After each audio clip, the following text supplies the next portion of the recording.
अच्छा, तो हमारी ट्रायल क्लास नंबर 1 है, that is about gender studies. तो कल भी हम लोगों ने डिस्कस किया था कि जेंडर स्टडीज इजी सब्जेक्ट है, कम टाइम में तैयार हो जाता है और काफ़ी ज़्यादा जो है वो इसके अंदर मतलब ऐसी बहुत सारी चीज़ें हैं जो हमें ऑलरेडी पता है, बस थोड़ा-सा उसको जो है वो एक प्लान तरीके से तैयार करने की ज़रूरत है। जेंडर स्टडीज़ के अंदर इस क्लास में हम देखेंगे कि इसमें किस तरह के टॉपिक्स हैं, इसकी सब्जेक्ट नेचर क्या है, उस तमाम को जो है वो माइंड में रखते हुए हम लोग जो है वो इस सब्जेक्ट के बारे में पढ़ेंगे। तो सबसे पहले जो है इसमें एक जो मोस्ट बेसिक कॉन्सेप्ट है कि जेंडर स्टडीज होती क्या है। 100 मार्क्स का पेपर है और इसमें नॉर्मली हमने वुमेन इश्यूज को जो है वो डिस्कस करना है। We are not going to discuss the issues of third gender या मेल मेंबर्स, हम उनके इश्यूज डिस्कस नहीं करेंगे। We will just discuss women issues. अब वुमेन इश्यूज में आपको इकोनॉमिक इश्यूज भी आ जाएंगे, आपको जो है वो पॉलिटिकल इश्यूज भी आ जाएंगे, सोशल लाइफ में जो इशू लाइक डोमेस्टिक वायलेंस, और ये तमाम चीजें हमने इसके अंदर डिस्कस करनी है। अब इसमें सबसे पहले तो एक कॉन्सेप्ट है gender and sex.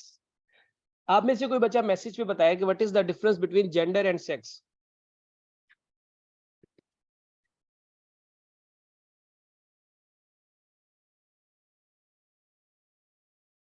The basic difference between gender and sex is, देखिए, जेंडर जो है वो आपकी सोसाइटी की तरफ से एंड सेक्स जो है वो बायोलॉजिकल, बिल्कुल ठीक है। सेक्स जो है वो क्या होता है, जो हमें अल्लाह ताला की तरफ से जो आइडेंटिटी मिली है वो हमारा सेक्स है। हम मेल हैं, फीमेल हैं, वट एवर, वो हमारा सेक्सुअल आइडेंटिटी है। जेंडर जिस तरह के काम हम सोसाइटी में करते हैं, तो society irrespective of our gender हमें उस तरह के जो है वो जेंडर अलॉट कर देती है। फॉर एग्जाम्पल, ये भाईजान नजर आ रहे हैं आपको, इनका नाम है साहिर लोधी, 53-54 ईयर्स के हैं ये, और ज्यादातर लोग इनको औरत कहते हैं कि ये लड़कियों वाली हरकतें करता है। हालांकि sexually he is a male, but he is regarded as as gender wise a female. क्यों? क्योंकि जो है वो ज्यादातर ये जो इसके इसके जो काम है वो खवातीन वाले हैं, ये खवातीन वाले शो करता है, उनकी तरह मेकअप भी करता है। इसी तरह और भी आपके एक दो एक्टर्स हैं जो जिनको लोग कहते हैं कि ये मर्दाना नहीं जनाना एक्टर हैं। इसी तरह कुछ खवातीन ऐसी हैं जो कि सेक्सुअली तो फीमेल हैं, बट जिस तरह के वो काम करते हैं उस लिहाज से लोग उन्हें मर्द कहते हैं। जैसे फिरदौस आशिक अमान, फिरदौस आशिक अमान को क्या है जी, फिरदौस आशिक अमान है तो फीमेल, लेकिन लोग उनको जो है वो मेल कहते कंसीडर करते हैं कि भाई वो तो मर्दों की तरह लड़ती हैं या उनका मर्दों वाला हाथ है। वो खुद भी कहती है कि मैं तो नाम की लड़की हूँ, मैं तो हूँ ही मर्द। तो ये उनका जेंडर होगा। जिस तरह वो बच्चे ने एलेक्स भट्टी का, नासिर जान का नाम लिखा हुआ है, ये लोग जेंडर वाइज मेल हैं, बट इनके जो सोसाइटी में एक्ट्स हैं, जिस तरह के काम करते हैं, उसकी वजह से सोसाइटी इनकी जेंडर अलॉट कर देती है, जिसको हम क्या बोलते हैं, हम उसको बोलते हैं उनकी जेंडर, कोई ये जेंडर वाइज ये मेल हो गया या फीमेल हो गया। इसी तरह कोई लड़की लड़कों वाले काम करेगी तो लोग कहेंगे सेक्सुअली तो ये फीमेल है, बट जेंडर वाइज जो है वो ये मेल है। ठीक है, तो बच्चे इसकी उनकी इसके ऊपर भी बात करते हैं। डेफिनेशन को अभी पहले रुक छोड़े, पहले इसकी थोड़े से कॉन्सेप्ट को देख ले। बच्चों को कॉन्सेप्ट ही नहीं पता, डेफिनेशन तो याद कर लेते हैं इसकी। उसके बाद जो नेक्स्ट कॉन्सेप्ट है आपका, जो हम जेंडर स्टडीज के अंदर डिस्कस करेंगे, दैट इज फेमिनिज्म। फेमिनिज्म क्या चीज होती है? इस सब्जेक्ट के अंदर एक बात यहाँ पे जरा सुन लीजिएगा कि कॉन्सेप्ट अंडरस्टैंडिंग जो है ना ज्यादा वाइटल है एज कंपेयर टू हम क्रैमिंग की तरफ जाए। यहाँ पे मैं कॉन्सेप्ट अंडरस्टैंडिंग के ऊपर बात करूंगा, आपने कॉन्सेप्ट को पिक करना है। पेपर आपका क्रैमिंग बेस्ड नहीं आता, पेपर आपका अंडरस्टैंडिंग बेस्ड आता है। और अगर आपको सब्जेक्ट के ऊपर अंडरस्टैंडिंग है, डोमेन्स के ऊपर अंडरस्टैंडिंग है, तो ही आप इसको जो है वो हल कर पाएंगे। तो ये फर्स्ट ट्रायल क्लास में टर्मिनोलॉजीज को हम लोग डिस्कस करेंगे। तो व्हाट इज फेमिनिज्म? फेमिनिज्म एक आइडियोलॉजी है जिसपे इस बात पे बिलीव किया जाता है कि मेल और फीमेल को जो है वो इक्वल राइट मिलने चाहिए, equal rights and opportunity irrespective of your gender, of your religion, of your cast. इस फिलॉसफी के जो मानने वाले हैं वो फेमिनिज्म, उस फिलॉसफी को फेमिनिज्म कहा जाता है। और जो लोग इस फिलॉसफी पे यकीन रखते हैं, दे आर फेमिनिस्ट। फेमिनिज्म के बारे में एक बड़ी गलत परसेप्शन ये पाई जाती है हमारी सोसाइटी में, that feminism is actually the dominance of female, but it is wrong perception. अगर आप इस चीज के ऊपर बिलीव करते हैं कि there should be equal representation of male and female, then you are feminist. आपका कॉन्स्टिट्यूशन भी फेमिनिज्म की बात करता है, पाकिस्तान का कॉन्स्टिट्यूशन आर्टिकल 25 आपकी कॉन्स्टिट्यूशन का यही कहता है, equality irrespective of gender, colour, caste, religion. आप तो आर्टिकल 25 इक्वलिटी की बात करता है, 25 एजुकेशन में इक्वलिटी की बात करता है, ठीक है। सो फेमिनिज्म का कॉन्सेप्ट जो है यहाँ पर आपको देखने को मिलता है। तो फेमिनिज्म इक्वलिटी की बात करता है, तो अगर आप इक्वलिटी के सपोर्टर हैं, and you are proponent of equality between male and female, then you are feminist. उसके बाद जेंडर स्टडीज के अंदर हम जो चीज डिस्कस करेंगे वो होगा ग्लास सीलिंग। ग्लास सीलिंग का जो कॉन्सेप्ट है हमारी ऑर्गेनाइजेशन में, हमारे पॉलिटिक्स में, उसको जो है वो कैसे फीमेल की प्रोग्रेस को रोकते हैं, वो हम डिस्कस करेंगे। वैसे ग्लास सीलिंग होती क्या है? ग्लास सीलिंग एक इमेजिनरी, एक वर्चुअल बैरियर है जो कि फीमेल की एग्जेक्टिव पोजीशन तक जाने के रास्ते में हाइल है। मिसाल के तौर पे खवातीन को जॉब्स के अंदर एक खास पोजीशन से आगे नहीं जाने दिया जाता। ये समझा जाता है कि वो मेंटली तौर पे इतनी स्ट्रांग नहीं है, या वो इतना प्रेशर बर्दाश्त नहीं कर सकेंगी, या इतनी ज़हीन नहीं है, तो इनको बस ठीक है लो लेवल की मैनेजर तक रखो, इनको प्रेसिडेंट बनाने की, इनको प्राइम मिनिस्टर बनाने की जरूरत नहीं है। हालांकि उनको पता है कि एक पोजीशन है जो हम हासिल कर सकते हैं, बट उस पोजीशन को हासिल करने के लिए उनके रास्ते में एक रुकावट मौजूद है, and that particular barrier is glass ceiling. Gender studies हमें बताएगी कि इस ग्लास सीलिंग को कैसे तोड़ सकते हैं, इसको कैसे खत्म किया जा सकता है, और इसके होने से क्या आपको सोशल इकोनॉमिक जो है वो लॉसेस फेस करने पड़ सकते हैं, वो सारे के सारे जेंडर स्टडीज के हम लोग के अंदर हम पढ़ेंगे। उसके बाद यहाँ पर हम लोग कंपैरिजन करेंगे पैट्रियार्कल सोसाइटी के रोल का, कि पैट्रियार्कल सोसाइटी जो है उसका क्या रोल है इसमें। फीमेल जो सप्रेशन है, खवातीन की जो सोसाइटी के अंदर एक लोअर स्टेटस है, उसके अंदर पैट्रियार्कल सोसाइटी का क्या रोल है, इसके ऊपर भी जेंडर स्टडीज में जो है हम लोग डिस्कस करेंगे कि पैट्रियार्कल सोसाइटी किस तरीके से डिसीजन मेकिंग पावर में इन्फ्लुएंस कर रही है, किस तरह से उनके जॉब सेक्टर में उनको डिस्टर्ब कर रही है, किस तरीके से जो है वो उनको डोमेस्टिक वायलेंस की वजह बन रही है। ये सारी चीज़ें जो है वो हम लोग पैट्रियार्कल सोसाइटी में पढ़ेंगे, और पैट्रियार्कल सोसाइटी का खात्मा कैसे किया जा सकता है ये भी जो है वो हम लोग यहाँ पर देखेंगे। जेंडर स्टडीज के अंदर इन एरियाज के ऊपर बात करेंगे। अगेन पॉलिटिकल पार्टिसिपेशन, फीमेल की पॉलिटिकल पार्टिसिपेशन जो है वो क्यों जरूरी है, उसके रास्ते में रुकावट कौन सी है, फीमेल को एज ए कैंडिडेट क्या मसले मसाइल होते हैं, एज ए वोटर्स क्या मसले मसाइल होते हैं, और क्या उनका कोटा होना चाहिए या नहीं होना चाहिए, इसके ऊपर जो है वो हम डिबेट इस एरिया में करेंगे। क्या आप में से कितने लोग चाहते हैं कि फीमेल की पॉलिटिकल पार्टिसिपेशन ज्यादा हो या ज्यादा ना हो? ये बताएं, ज्यादा ना होने के हक में कितने लोग हैं? ज्यादा होने के हक में तो बाद में बात करेंगे, ठीक है।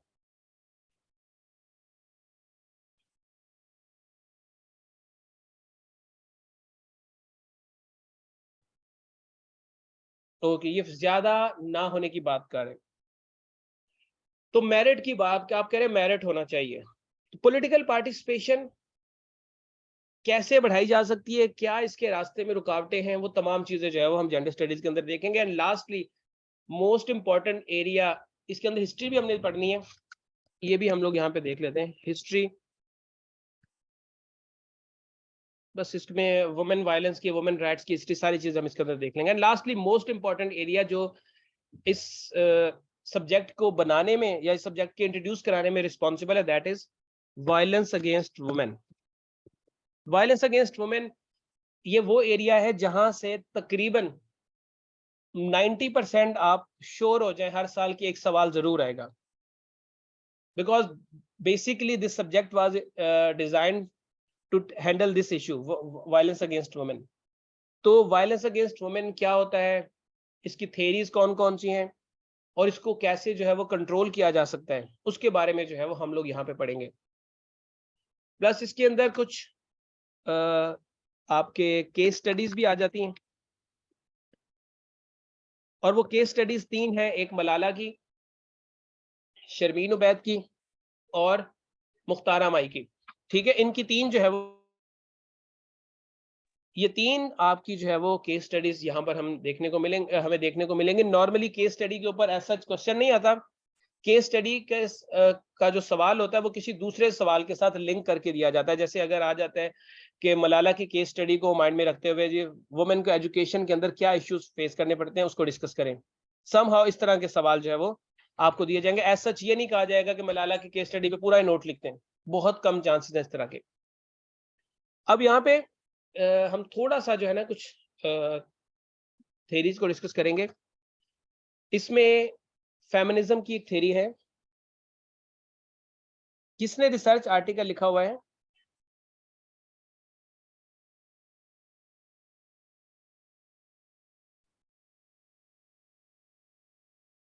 अब फेमिनिज्म इस सब्जेक्ट को रखने का सबसे बड़ा फायदा यह है कि इसमें से हर साल आपका एक ऐसे का टॉपिक तकरीबन आ जाता है। नहीं, इनमें से एक डॉक्यूमेंट्री राइटर है, मलाला की बुक है, मलाला ने तो अपनी बुक लिखी हुई है, शर्मीन जो है वो डॉक्यूमेंट्री मेकिंग करती हैं। यहाँ से हर साल आपका एक सवाल जो है वो पेपर में जरूर आता है, ऐसे के पेपर में। और ये जेंडर का टॉपिक इतना इन हो गया, पॉलिटिकल साइंस के अंदर भी अब इसके ऊपर सवाल जो है वो एक्सपेक्ट कर सकते हैं, और सिलेबस का पार्ट भी है आपका ये। And this issue can even be discussed in Islamiat, Islamiat में भी डिस्कस होता है, प्रॉपर वुमेन राइट्स का जो है वो सवाल है। तो ये सब्जेक्ट जो है वो उस लिहाज से आपको काफी हेल्पफुल साबित होगा। अब इसमें हम लोग डिस्कस करेंगे फेमिनिज्म का जो है वो, या सॉरी कौन सा एरिया डिस्कस कर लें ट्रायल क्लास में? जी बच्चे कोई बताएं कौन सा एरिया डिस्कस करें, इसमें से कोई एक एरिया डिस्कस बता दें जिसको हम लोग थोड़ा सा क्रैम कर लें, थोड़ा सा डिस्कस कर लें इस क्लास में। फेमिनिज्म को कर लेते। फेमिनिज्म आपका जो है वो एरिया है जिसमें आपको डिफरेंट पर्सपेक्टिव दिए जाएंगे और उन डिफरेंट पर्सपेक्टिव से रिलेटेड जो है वो आपने बात करनी है। फॉर एग्जांपल यहाँ पे पोस्ट मॉडर्न फेमिनिज्म की जो है वो बात आपसे, एक पर्सपेक्टिव है पोस्ट मॉडर्न फेमिनिज्म। अब इसके ऊपर आप डिफरेंट बुक्स पढ़ेंगे, डिफरेंट बुक्स को पढ़ने के बाद आप रट्टा लगाने के अलावा आपको कख समझ नहीं आएगा कि एक्चुअली इसमें बात क्या होती है। एग्जामिनर पेपर में आपसे इसका कॉन्सेप्ट पूछेगा, रटा नहीं पूछेगा, तो आपको सबसे पहले इसका कॉन्सेप्ट समझना है कि एक्चुअली होता क्या है। एग्जैक्टली इकरा वही वाली बात है। आप लोग मुझे एक बात बताएं, चंबेली ये किसको कहा जाता है? लड़के को कहा जाता है कि लड़की को कहा जाता है हमारे मुल्क में? लड़के को या लड़की को? लड़की को कहा जाता है। कभी कहा है किसी ने कि फलाना लड़का जो है चंबेली की जैसा खूबसूरत है?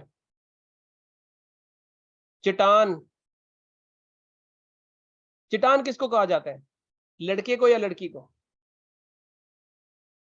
लड़के को। कभी कहा है कि उस लड़की के अंदर चट्टान जैसा जो है वो जज्बा है? नहीं। इसी तरह लड़का शेर होगा, लड़की शेरनी होगी। इसी तरह नजाकत लड़कों में नहीं होती, लड़कियों में कंसीडर की जाती है। हालांकि लड़कियों की तरह रोना, लड़कों की तरह रोना नहीं, लड़कियों की तरह रोना, लड़कियों की तरह मेकअप करना। अब ये जो पोस्ट मॉडर्न फेमिनिज्म है ना, पोस्ट मॉडर्न फेमिनिज्म बात करता है कि जो खवातीन के साथ जो डिस्क्रिमिनेशन थी जॉब्स में, पॉलिटिक्स में, वो काफी हद तक कवर अप हो गई है। मतलब आप खवातीन मिलिट्री में भी जा सकती हैं, खवातीन जो है वो मुल्क की एग्जेक्टिव भी बन सकती हैं, वजीर आजम भी, प्रेसिडेंट भी बन सकती हैं, पॉलिटिकल पार्टीज की लीडर भी बन सकती हैं, वो किसी भी एरिया में जा सकती हैं। तो अब आप वो कहेंगे जो स्ट्रक्चरल जो एक या कल्चरल खवातीन के लिए डिस्क्रिमिनेशन थी वो काफी हद तक कवर अप हो चुकी है। अब जो डिस्क्रिमिनेशन है वो आपकी लैंग्वेज के अंदर है, वो आपके लिटरेचर के अंदर है, वो आपके डिपार्टमेंट की जो लैंग्वेजेस है जो मीडिया में यूज होती है उसके अंदर फीमेल के साथ जो है वो डिस्क्रिमिनेशन की जा रही है। फीमेल की जो मीडिया पोर्ट्रेयल है वो गलत है, उसकी वजह से फीमेल को जो है वो थोड़ा सा वीक समझा जाता है। फॉर इंस्टेंस, अब आपने एक ड्रामा देखा होगा सनफे आहन, वो जो पाकिस्तान के मिलिट्री एकेडमी के ऊपर बना हुआ है। उस ड्रामा को देख के बहुत सारी फीमेल्स के अंदर आया कि यार हम लोग तो इस एरिया में भी जा सकती हैं, आर्मी में भी जा सकती हैं, और आर्मी में जाके बड़ा स्ट्रांग रोल प्ले कर सकते हैं हम लोग। अगर इस तरह की फीमेल की प्रेजेंटेशन की जाएगी तो फीमेल को डेफिनेटली उनके घर वाले भी सपोर्ट करेंगे, हाँ भाई कि आप जाए, मिलिट्री में जाए।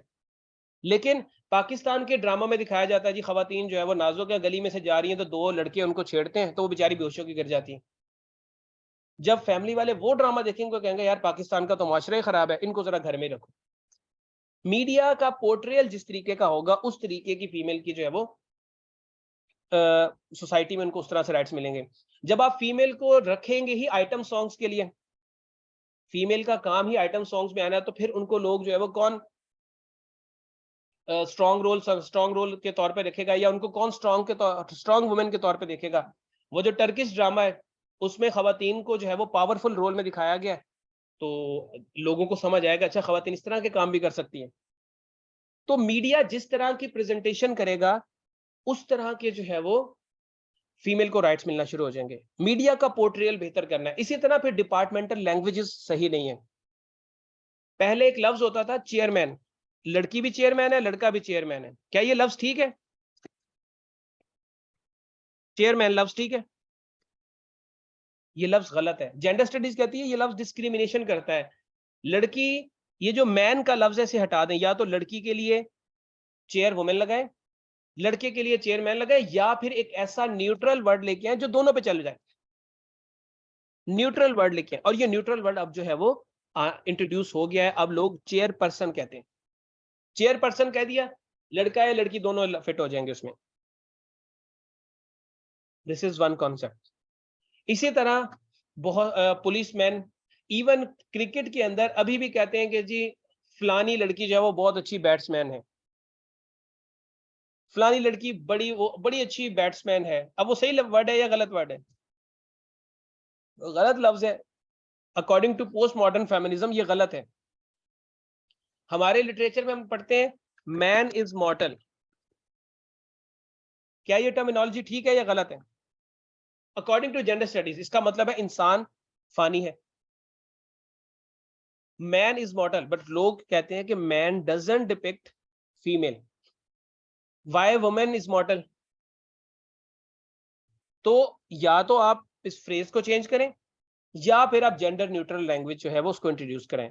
जब उस तरह की लैंग्वेजेस में डिस्क्रिमिनेशन खत्म हो जाएगी तो फिर जो है वो आपको काफी हद तक जो है वो जो लिटरेचर और आपकी जो है वो जो डिपार्टमेंट के अंदर या आपके मीडिया में जो लैंग्वेज यूज की जाती है उसको, उसमें भी चेंज आ जाएगी, उसमें भी डिस्क्रिमिनेशन खत्म हो जाएगी। तो तब हम समझेंगे कि इक्वल राइट्स जो है वो खवातीन को मिल गए।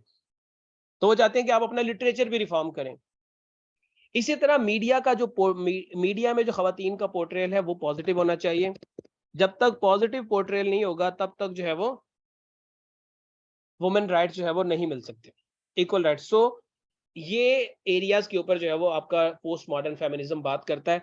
लैंग्वेज इज जेंडर्ड, इसके ऊपर 2020 के अंदर सवाल आ चुका है कि लैंग्वेज जो है वो जेंडर्ड है। तो आपको पोस्ट मॉडर्न फेमिनिज्म डायरेक्टली नहीं पूछा, you have to understand the basic concept behind this perspective. और जब आपको इसका बेसिक कॉन्सेप्ट समझ आ जाएगा तो आप जो है वो यहाँ पे बता सकते हैं कि मीडिया में लड़कियों को कैसे पोर्ट्रे किया जाता है, बुक्स में किस तरह से इनकी एग्जांपल दी जाती हैं, आपकी जो है वो स्पोर्ट्स में, प्रोफेशंस में कैसे जो है वो खवातीन को जो है वो पोर्ट्रे किया जाता है, या खवातीन के डिपार्टमेंट में खवातीन को क्या नाम दिया जाता है। लेडी डॉक्टर, लड़का सिर्फ डॉक्टर है, लड़की लेडी डॉक्टर है। क्या डॉक्टर लफ्ज जो है वो मेल को रिप्रेजेंट करता है? डॉक्टर तो दोनों के लिए यूज हो सकता है, then why we are using lady doctor? तो ये जो लेडी का लफ्ज है ये डिस्क्रिमिनेशन कर रहा है, इसको मिटाएं। इसी तरह पुलिसमैन, अब पुलिस वुमेन भी आने शुरू हो गई हैं, वैसे पहले पुलिसमैन कहते थे।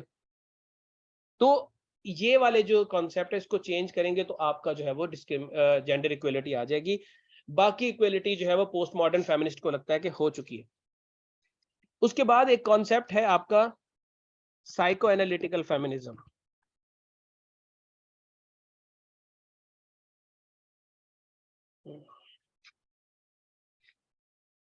Psycho analytical feminism basically psychology से इसको जो है वो एक्सट्रैक्ट किया गया है।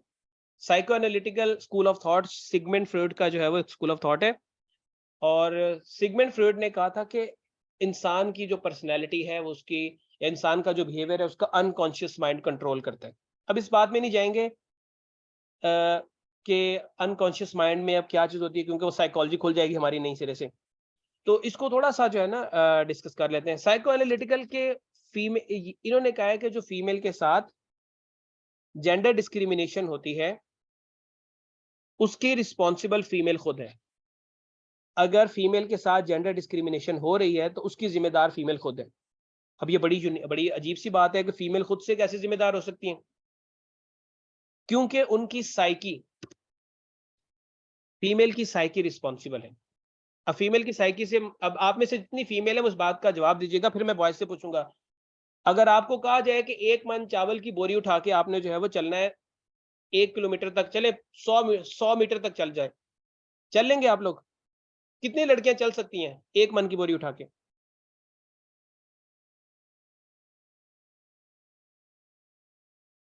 एक बच्चे ने हिम्मत करके, हैवी होगा।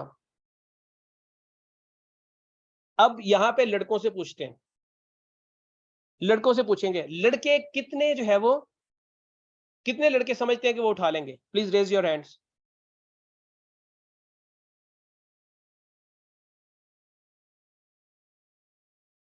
5-7 लड़के तो यहाँ पर बैठे हुए हैं, और 2 लड़कों ने हाथ खड़ा नाम बता दिया है।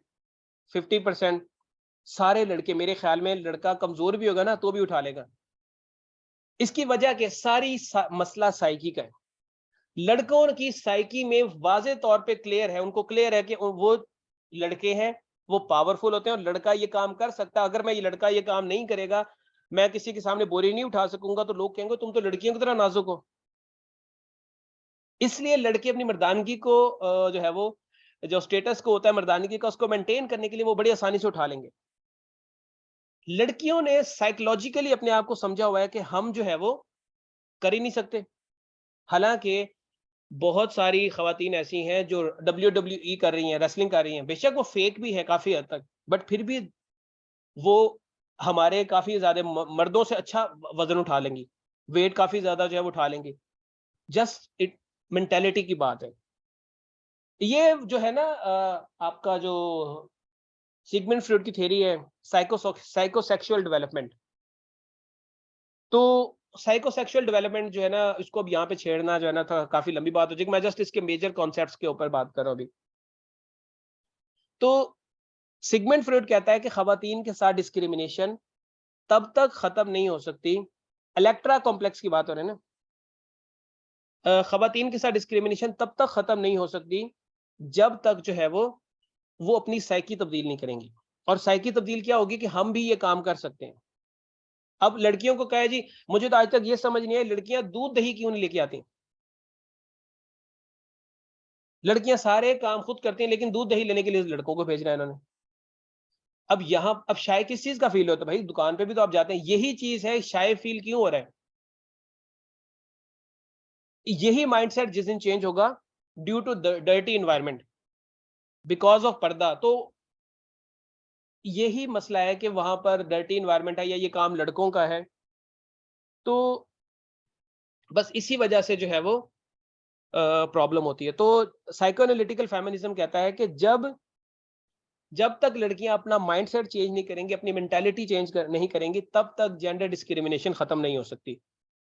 तो पहले अपनी साइकी तब्दील करें, अपने आप को कहें कि जी भाई हम हर काम कर सकते हैं, बोरियां शोरियां उठा के दिखाएं, बिजली के खंभे पे चढ़ के जरा तारे शारे ठीक करें। जिस दिन वो काम कर लिए तो समझ लें कि आपको इक्वलिटी मिल जाएगी। ठीक है, तो ये दूसरा कॉन्सेप्ट आपका हो गया। And third concept will be liberal feminism.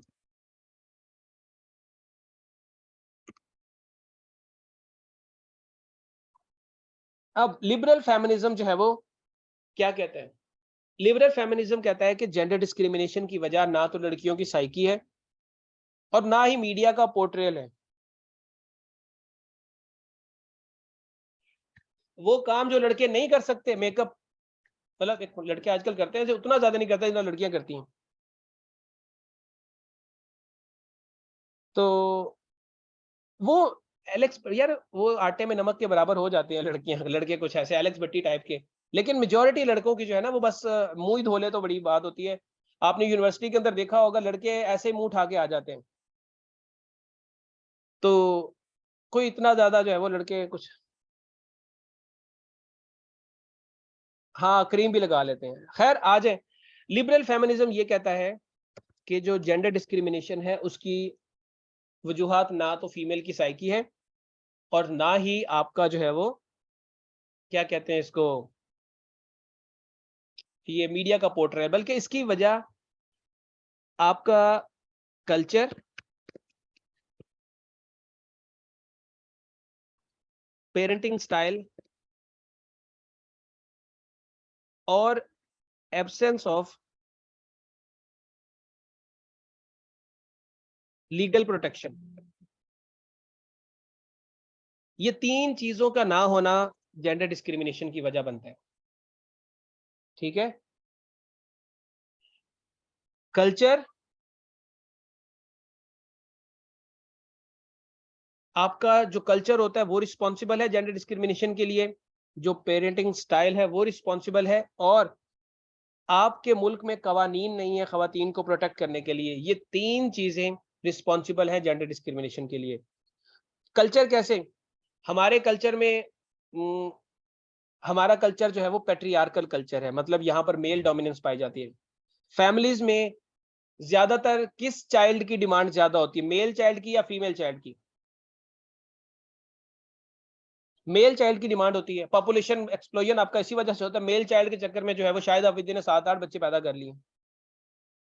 हालांकि वो कहता है कि मेरे घर में जितनी बेटियां पैदा हुई मेरी किस्मत खुलती गई है, बट वो सारे एक्सपेरिमेंट जो है वो एक मेल चाइल्ड के लिए किए गए।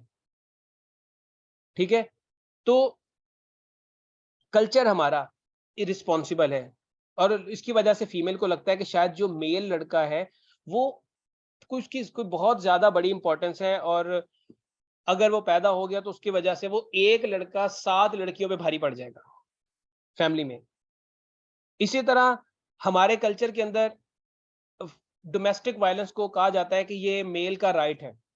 ऐसा ही है, इसे मेल राइट कंसीडर किया जाता है। अगर कोई शख्स डोमेस्टिक वायलेंस करता है तो उसे मेल राइट कंसीडर किया जाता है, और ये फीमेल की तरफ से भी कहा जाता है भाई ये तो राइट है, मेल तो कर सकते हैं ऐसा। तो ये आपका कल्चर रिस्पॉन्सिबल है, कल्चर को चेंज करना पड़ेगा। उसके बाद पेरेंटिंग स्टाइल, बेटा पैदा होता है तो आप बर्फी बांटते हैं, लड़कियां पैदा होती हैं तो वो बालूशाहियां बांट देते हैं, जो बिल्कुल ही पसंद नहीं है मुझे तो, सस्ती वाली बालूशाहियां। तो ये भी डिस्क्रिमिनेशन है। अगर आपके घर में जो है वो किसी को कोई इनविटेशन कार्ड आता है फैमिली का, फादर के, सपोज फादर के किसी दोस्त ने कहा है कि जी आप जो है वो हमारे फैमिली वेडिंग फंक्शन में जो है वो आपने आना है, तो आपके फादर लड़के को भेजेंगे या आपकी या लड़की को भेजेंगे कि बेटा आप जाके जो है वो इसको अटेंड कर लें मेरी तरफ से?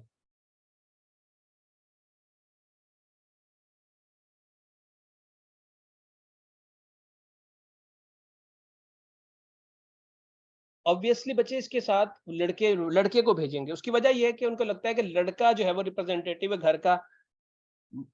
मदर की फ्रेंड हो तो लड़की जाएगी, फादर के फ्रेंड हो तो लड़का जाएगा। हालांकि अगर फादर के फ्रेंड के घर शादी पे लड़की भी जाएगी तो फादर का फ्रेंड उसकी रिस्पेक्ट ही देगा, उसको इंसल्ट नहीं करेगा, ये कंफर्म है। लेकिन ये हमारे कल्चर का पार्ट बन चुका है, पेरेंटिंग स्टाइल ही बन चुका है। तो इस पेरेंटिंग स्टाइल में फिर अगर एजुकेशन की बात हो रही है तो लड़के को कराची, लाहौर, इस्लामाबाद कहीं जाकर जो है वो तालीम हासिल करने का राइट है, बट फीमेल को जो है वो ज्यादा से ज्यादा अपने शहर में या फिर अपनी डिवीजन के किसी बड़े कॉलेज या यूनिवर्सिटी में।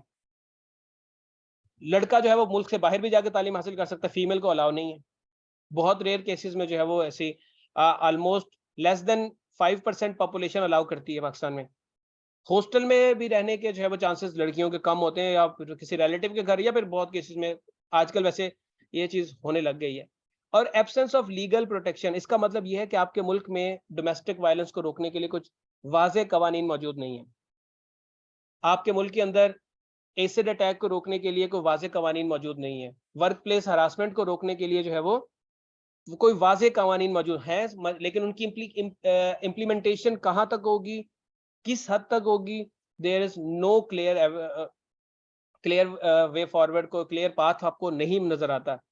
तो ये 3 चीजें, कल्चर, पेरेंटिंग स्टाइल और आपका जो है वो लीगल प्रोटेक्शन का ना होना, जब ये 3 चीजें नहीं होंगी तो जेंडर डिस्क्रिमिनेशन जो है वो होगी। तो जेंडर डिस्क्रिमिनेशन को रोकना तो आपको सबसे पहले अपना कल्चर चेंज करना पड़ेगा। कल्चर के साथ पेरेंट्स को पेरेंटिंग स्टाइल चेंज करना पड़ेगा, और फिर उसके बाद आपकी गवर्नमेंट्स को कुछ ऐसे कवानीन बनाने पड़ेंगे, पार्लियामेंट के अंदर बैठ के एक दूसरे को गालियां नहीं देनी, बल्कि क्या करना है, लीगल मेजरमेंट्स लेने, लॉज जो है वो उन्होंने लेजिस्लेट करने हैं, और लॉज बन जाएंगे तो ऑटोमेटिकली पनिशमेंट्स भी उसके साथ आ जाएंगी। वही प्रॉपर इम्प्लीमेंटेशन यही है ना, कि लॉज बने हुए हैं बट उसके अगेंस्ट, उसमें कुछ ऐसे लूप होल्स डाल दिए गए जिसके अगेंस्ट पनिशमेंट नहीं होती। तो प्रॉपर लीगल प्रोटेक्शन जो है वो जब तक नहीं दिया जाएगा, तब तक जो है वो ये मामला जो है वो हल नहीं होगा। अमेरिका के अंदर 911 पे जो है ना, इमरजेंसी कॉल करके आप जो है, जैसे हमारा 15 है वैसे वहां पे 911 है, 911 पे कॉल करें। एक वहां पर ये असूल है कि अगर एक फीमेल थी, उसने जो है ना 911 पे रात को कॉल किए और उनको करके कंप्लेंट किया कि मेरा हस्बैंड बड़े जोर जोर से खराटे ले रहा है, मैं डिस्टर्ब हो रही हूँ, उसको पकड़ के ले जा। पुलिस आई और उसके हस्बैंड को कहा कि भाई आप जो है या तो कमरा चेंज करें अपना, या फिर जो है वो हम आपको इस कमरे में सोने की इजाजत नहीं दे सकते, बिकॉज आप डिस्टर्ब कर रहे हैं। और पुलिस को वहां पर ये राइट हासिल है कि अगर कोई फीमेल इस तरह के वायलेंस की कंप्लेन करे तो आपने ये बात उससे कंफर्म थाने में जाके करनी है कि ये वायलेंस हुआ था कि नहीं हुआ था। उस घर में नहीं, थाने में ले जाए पहले उसको, फिर वहां जाके बात करें। तो इस हद तक वहां पर जो है लीगल प्रोटेक्शन है। तो वहां पर जो है डोमेस्टिक वायलेंस वहां पर भी होता है, बट बहुत रेयर केसेस में, क्योंकि वहां पर खवातीन को बहुत ज्यादा जो है वो कवानीन के जरिए प्रोटेक्ट किया गया है। तो हमारे पाकिस्तान में भी वो प्रोटेक्शन देने की कोशिश की गई है, बट उसमें लूप होल्स हमारे लेजिस्लेचर ने नहीं रखे। मतलब कुछ अर्सा पहले जो है वो एंटी डोमेस्टिक वायलेंस ला बनने लगा था, तो कायदे मोहतरम मौलाना फजलुर रहमान साहब ने जो है वो कहा था, मैं तो नहीं होने बनने दूंगा, ये गैर इस्लामी कवानीन है। तो इस वजह से उसमें मसले मसाइल आज आ गए। अभी तक आपके मुल्क के अंदर सिर्फ पंजाब वो वाहिद प्रोविंस है, या शायद अभी केपीके में भी मेरे ख्याल में हो गया, जहां पर फीमेल और की जो है वो मैरिज एज जो है वो फिक्स की गई है।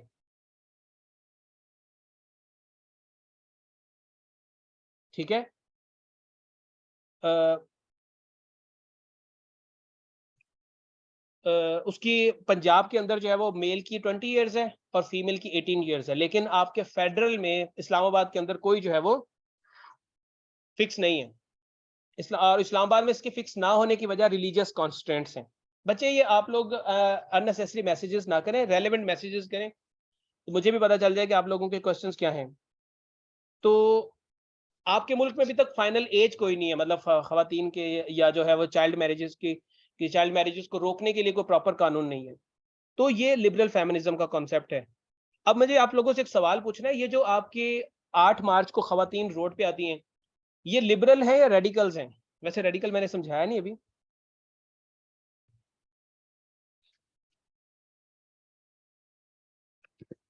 वो रेडिकल्स हैं या अर्बन लिबरल्स हैं?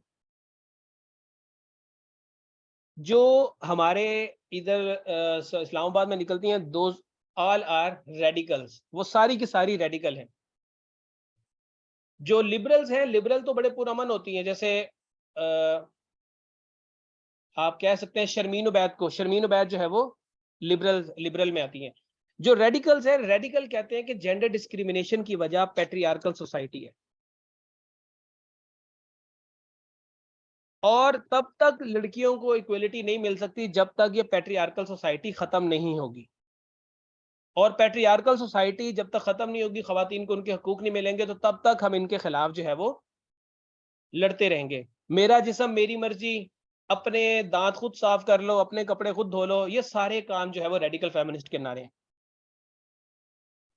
लिबरल फेमिनिस्ट ऐसे नारे नहीं लगाते, ना ही वो इस तरह के रेडिकल बातें करते हैं। मारवी सरमद को देखा होगा आपने, मारवी सरमद जो है वो रेडिकल फेमिनिस्ट है, लिबरल फेमिनिस्ट नहीं है। लिबरल फेमिनिस्ट की अगर मैं बात आपको करूं तो आप कह सकते हैं ये जो पीटीआई की वो एक एनवायरनमेंट की मिनिस्ट्री थी, क्या नाम था उनका, जो डेरा गाजी खान से हैं, चले जो भी नाम था उनका मेरे जेहन से निकल गया, वो हो गई आपकी। पीपल्स पार्टी की बहुत सारी, जरताज गुल, पीपल्स पार्टी की काफी सारी फीमेल मेंबर्स, शेरी रहमान जो हो गई, इसी तरह आपके मुस्लिम लीग नवाज से मरियम नवाज हो गई, ये वो लोग हैं जो कि लिबरल तरीके से एक लेजिस्लेशन के तरीके लेजिस्लेटिव मेथड के जरिए जो है वो लोगों को एजुकेट करके जो है वो ये चाहते हैं कि चेंज आए सोसाइटी में। लेकिन जो लिबरल जो रेडिकल्स होते हैं वो कहते हैं कि हमने जो है वो लड़ाई करनी है, हमने जो है वो तबाही मचानी है, हमने डांस के ज़रिए जो है वो माशरे में चेंज लेके आनी है, हमने नारेबाज़ी करनी है, हमने ऐसे स्लोगन्स लगाने हैं जिससे मर्द जो है वो प्रोवोक हो। हमने प्रोवोकेटिव स्लोगन्स लगाने हैं जिससे अगला बंदा जो है वो गुस्सा करे, फिर जो है वो कोई हाथापाई, और हाथापाई होने के बाद फिर जो हम मज़ीद मज़लूम बन के नज़र आएँ और फिर जो है वो हमें राइट्स मिल जाएँगे। तो पाकिस्तान के अंदर जो लिबरल्स हैं, बल्कि पूरी दुनिया में लिबरल्स कभी भी रेडिकल्स को पसंद नहीं करते और रेडिकल्स लिबरल्स को पसंद नहीं करते, बट डोमिनेंट जो है वो दुनिया में रेडिकल्स हैं। पूरी दुनिया में इंक्लूडिंग पाकिस्तान, इंडिया या अमेरिका, जहाँ पर भी चले जाएँ आपको रेडिकल्स नज़र आएँगे, ये डोमिनेंट है क्योंकि ये वायलेंस पे बिलीव रखते हैं। जो लिबरल्स हैं वो वायलेंस पे बिलीव नहीं रखते, वो पीसफुल जो है वो पीसफुल तरीके से राइट्स की बात करते हैं। तो ये बच्चे कुछ कॉन्सेप्ट थे जेंडर स्टडीज के अंदर फेमिनिज्म से रिलेटेड। जितना डिफिकल्ट ये सब्जेक्ट आज आपको लगा है, ये थ्रू आउट सिलेबस आपका इतना ही डिफिकल्ट है, इससे ज्यादा डिफिकल्ट सिलेबस नहीं है इसका। और again just based on basic ideas की अंडरस्टैंडिंग आपका पेपर कॉन्सेप्ट बेस्ड आता है, तो आपको आइडियाज पिक करने हैं, और अगर आपको आइडियाज समझ आ गए तो फिर आपके लिए पेपर सॉल्व करना मुश्किल कोई नहीं होगा। तो ठीक है, अब आपकी पहली क्लास खत्म होती है, सेकंड क्लास आपकी 7:30 पे है, और वो इंग्लिश की है मेरे ख्याल में। 7:30 पे है या किसी और टाइम पे है? 8:10 पे है?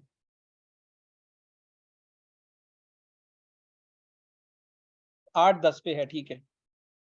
चलें जी, अब 8:10 का वेट करें, आपकी सेकंड क्लास तब होगी।